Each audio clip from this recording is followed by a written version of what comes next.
محمد طاہر یہ کامنٹ کرتے ہیں، ان کا سوال ہے نماز جمعہ کی ٹوٹل کتنی رکعتیں ہیں، کتنی رکعتیں پڑھنا ضروری ہیں؟ اگر کوئی جمعہ کے صرف 2 فرض پڑھ لے تو کیا اس کی نماز ہو جائے گی؟ رہنمائی فرمائیں۔ بھائی نے ایک بہت اچھا سوال پوچھا ہے۔ دیکھیں نماز جمعہ کی ٹوٹل کتنی رکعتیں ہیں؟ 4 رکعت سنت مؤکدہ، یہ ہم جمعہ کے جو 2 رکعت فرض ہیں اس سے پہلے پڑھیں گے، اس کے بعد پھر 2 رکعت فرض، پھر 4 رکعت فرضوں کے بعد سنت، یہ بھی سنت مؤکدہ، اس کے بعد پھر 2 رکعت سنت مؤکدہ، پھر 2 رکعت نفل، یہ ٹوٹل 14 رکعت ہے۔ اب ان میں کون سی رکعتیں پڑھنا یہ ضروری ہیں؟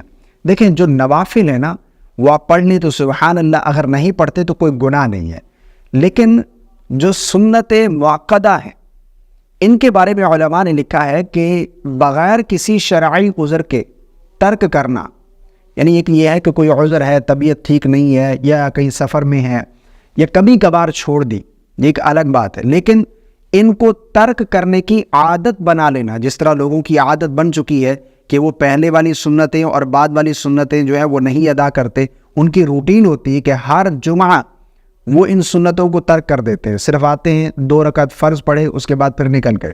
یہ جو سنت مؤکدہ ہے نا ان کو ترک کرنا اور ان کی عادت بنا لینا یہ گناہ سے خالی نہیں ہے، اور ایسے شخص کے بارے میں علماء نے لکھا ہے کہ ایسا شخص جو سنت مؤکدہ کو بغیر کسی عذر کے ترک کرتا ہے اور ان کی عادت بنا لیتا ہے، قیامت کے دن ہو سکتا ہے ایسا شخص نبی کریم صلی اللہ علیہ وسلم کی شفاعت سے نہ محروم رہ جائے، یعنی یہ علماء نے لکھا ہے۔ تو اس لیے یہ جو عادت بن چکی ہے نا، اب بعد والی سنتیں اور پہلے والی سنتیں جو ہیں وہ نہیں ادا کی جاتی، تو ایسا نہیں کرنا چاہیے۔ کبھی کبھار ہو گیا تو یہ الگ بات ہے، لیکن ان کو ہمیشہ ترک کرنے کی عادت بنا لینا یہ گناہ سے خالی نہیں ہے، ٹھیک ہے نا؟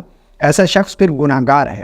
باقی جو 2 رکعت فرض ہے، ظاہری بات ہے جس کے ذمہ فرض تھا اگر اس نے فرض ادا کر لیا تو اس کے ذمہ وہ فرض تو باقی نہیں رہا، یعنی اس کی جمعہ کی نماز تو ہو گئی، لیکن جو اس نے سنتوں کو ترک کیا ہے اس کا وہ گناہ گار ضرور ہوگا، ٹھیک ہے نا؟